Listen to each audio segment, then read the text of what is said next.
Thank you all. I realize that we are running a little behind schedule, so I'm going to keep my sort of discussion very, very brief.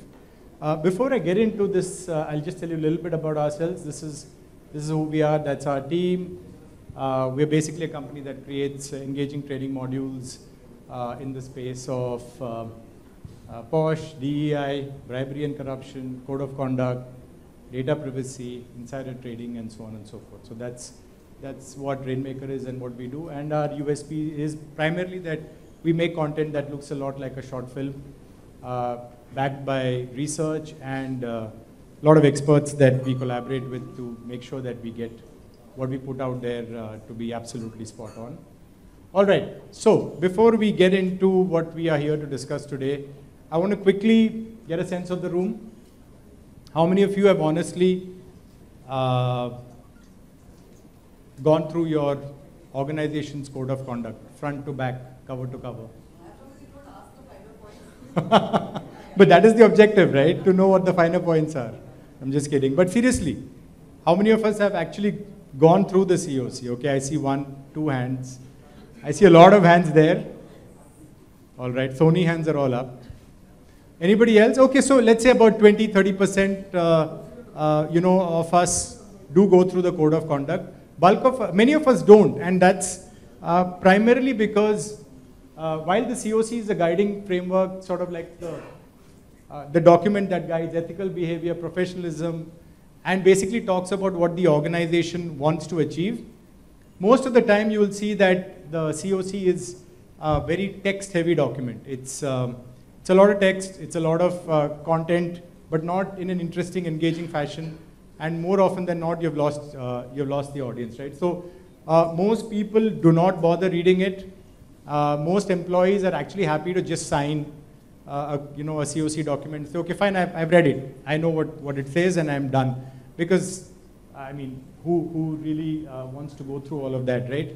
So the world we live in today, the way the landscape of employee training is changing, it really demands that we take a look at how we are training future generations of employees, especially on something as important as the COC, right? Think of it this way. What do you think is the COC of our country, of India? What is our COC? Anybody? Constitution, right? So the COC of any company is literally the constitution of that company, right? It tells you what to do, what not to do, and it's absolutely critical that every employee understands what the COC is saying or what it contains. So this room has some of the finest leaders in our country today, especially in the space of HR. And what are really things that you should be looking at from the perspective of, sort of ensuring that the people, the workforce in your organization are fully sort of trained and up to speed on everything that you want them to do, right? Because HR leaders and CHROs really play a very, very critical role in ensuring that the organization is, you shape the organizational culture, but with culture also comes compliance. You want to make sure that your organization is properly trained, because only a properly trained and sensitized organization will also focus on compliance, right? So a well-drafted, strong COC helps leaders in creating a framework for ethical decision-making, mitigating risks, and essentially, all in all, building a workforce that is cohesive.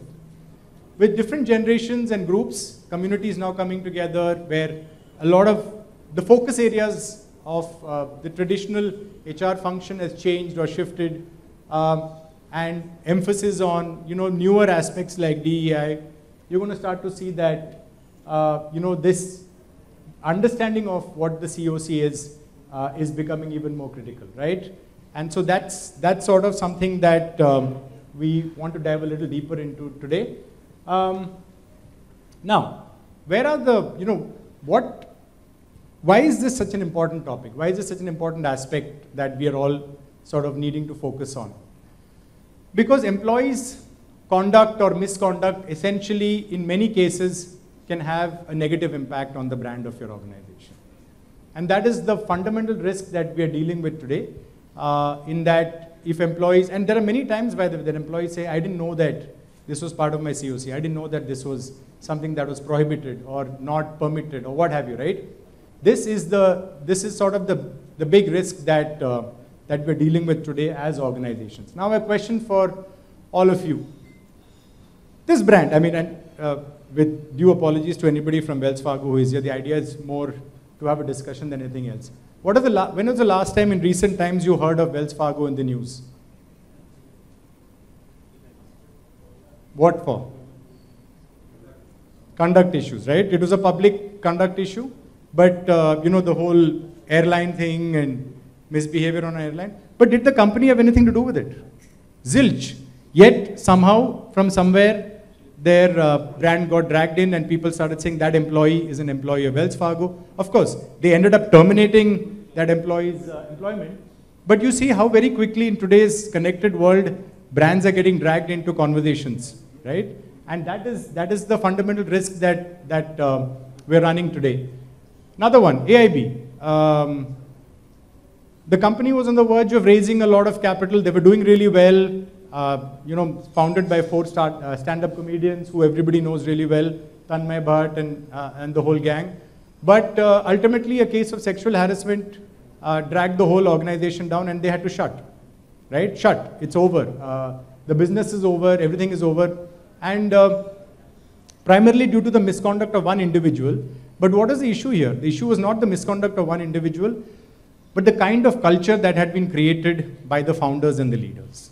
And so that is really those are the challenges that we're dealing with today, in today's day and age, right? Where leaders have to be very cognizant, very aware of the type of organizations they're building, and also the kind of conduct that they would like to see from their employees.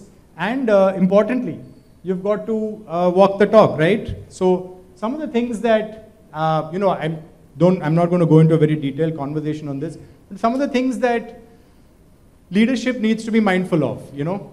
Culture is primarily determined by those here today, as well as the leadership, right? So you are in the unique position of actually framing the culture of the organization. And we just previously, in the prior discussion, we were actually talking about finance being right hand and HR being left hand. And, you know, to me, I feel like this is the function today that is going to determine the success and future of any organization, because no matter what you do, ultimately it's people that sort of determine how well the organization does. And whoever is responsible for people is really, in my view, the most important aspect or element of that particular organization. We're not going to go into left or right, but it's clear that that's really where you know, the organization needs to focus on. So leaders need to set the tone from the top, clearly communicate you know, the expectations that they have from their teams and management, below management, mid-level managers, and basically set the tone in a manner that everybody understands that cultural change is here, and that change will be forced or pushed by the leaders of the organization, including HR or people and culture. And COC is one element that clearly needs to be clearly focused on, brought out, you know, messaged carefully, sensitized, and also provide all kinds of logistics and support that might be required in that particular organization to make it happen. Of course, it's obviously critical that whoever is pushing that agenda also needs to ensure that they walk the talk and essentially basically have a culture of reporting, transparency, continuous evaluation. Very important to reward and recognize ethical behavior that you see in your organization, which can be a part of actually sort of you know, pushing the COC and what it stands for, right? Very important, keep things open, keep things transparent, and foster dialogue within your organization. Among other things, also have, and I think some of these we have covered earlier on during the day, including things like whistleblowing mechanisms and so on and so forth. So they're all really a part of a very effective and a very tight COC sort of system in place. Now, if you were to think about what you'd like to see, some of the key things that you would probably want to see in a COC? What would that be? Just like 5 or 6 topics. What do you think are critical ones that should be a part of any COC? Just whatever comes to mind. Come on, I'm sure you don't have to have read a COC to know what should be there in it. What are important things? Top of mind. Anti-bribery, very good. Right? Bribery and corruption is something that all of us grapple with. Connected to bribery and corruption may be whistleblowing, right? A proper whistleblowing mechanism. What else would you like to see in a COC? Data privacy, right? Data privacy, very good. Anybody else? Sorry? Values of the organization. Harassment, misconduct, obviously harassment including prevention of sexual harassment as well, right? Anything else? I mean, there are tons of topics, but I just want to get a sense of the room as to what you all think are key topics that should be part of any COC. Conflict of interest, sir. Very good, sir. Thank you. Very much a very important part of any COC has to be conflict of interest, right? Prohibited substances, nobody said that. I guess we all consume some prohibited substances in some shape or manner or form, meaning alcohol could be prohibited during work hours, otherwise it's not. Sorry? Very good. Social media posts, that's brand image and social media guidelines, right? How you interact with the brand, obviously every organization has its own set of rules around it, right? What can you do? I mean, I think there were some instances where an air hostess of an airline got into trouble because she created a TikTok or an Insta reel dancing in her uniform, right, on the flight. So, of course, there are safety issues, but even if you were to do it outside as well, it's something that you would need the organization's approval before you're able to do it. But did she know that it was going to be a problem? Probably she did not. But either way, that is something that that is now sort of most organizations are very clear about. Conflict of interest. We all sort of talk about it, but do we all really have a sense of what conflict of interest covers? What could be a possible conflict of interest? What would you identify as a conflict of interest? Moonlighting.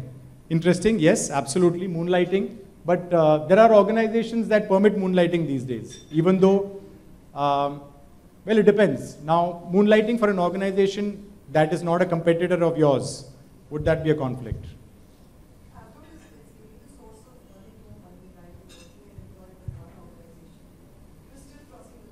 You're still crossing the line, even because you are double hatting and your employment contract probably prohibits it.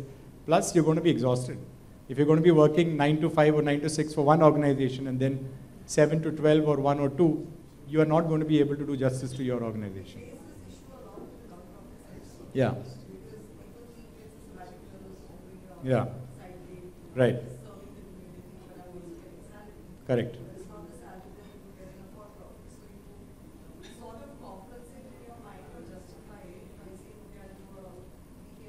Right.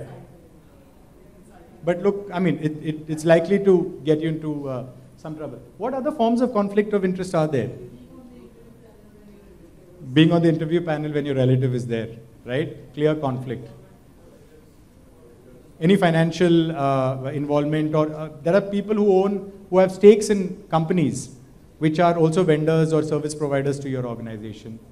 How about romantic involvement with your junior or your manager? Is that a conflict? I mean, we see that a lot. Sorry?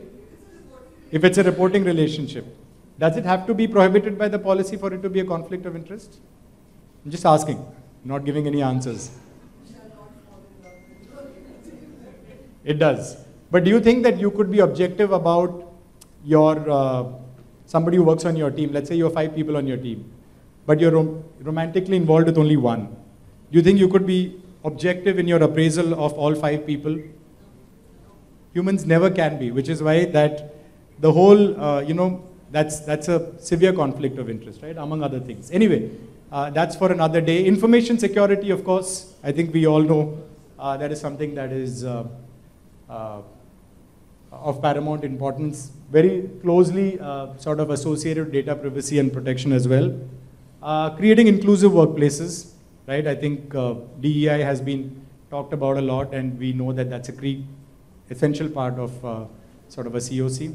Gifting policy. Before we wrap up, I'd like to know what you all think of gifting policies. What kind of a gifting policy would fall afoul of a COC? No gifts at all, right? No gifts to government officials, and receiving gifts and supplies is also a problem, right? Okay. They all have disclaimers. Okay. Now I want to throw out a googly at all of you. Do you believe that giving gifts to your managers should be prohibited? Yes.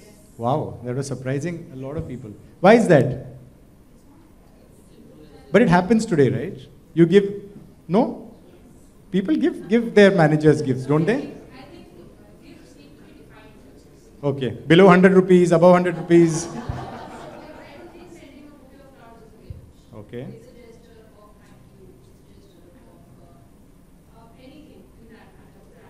Okay, a gesture of gratitude. Fair enough, it's a bouquet of flowers.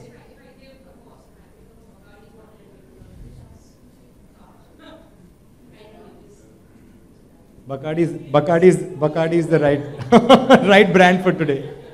But I have a question for you. Let's assume that it's your manager's birthday, right? And you're one of 5 people in your manager's team. And you've sent your manager a lovely bouquet of very fancy flowers. You know, think of the best flowers money can buy. Maybe worth a few thousand rupees.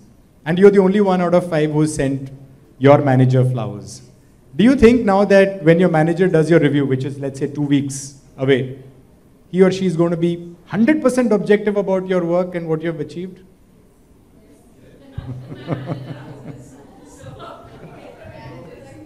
I feel that that's a thin line, but we can agree to disagree. But what you've done with that bouquet is you somewhere in the corner of your manager's heart you've got a little bit of, you've seeded it that, hey, I'm really different from my peers. And it's most likely subconscious. Your manager may not even realize it, but when they're grading you, they will probably give you an extra point. So the bouquet of flowers might arrive in your manager's, in their manager's cabin and can.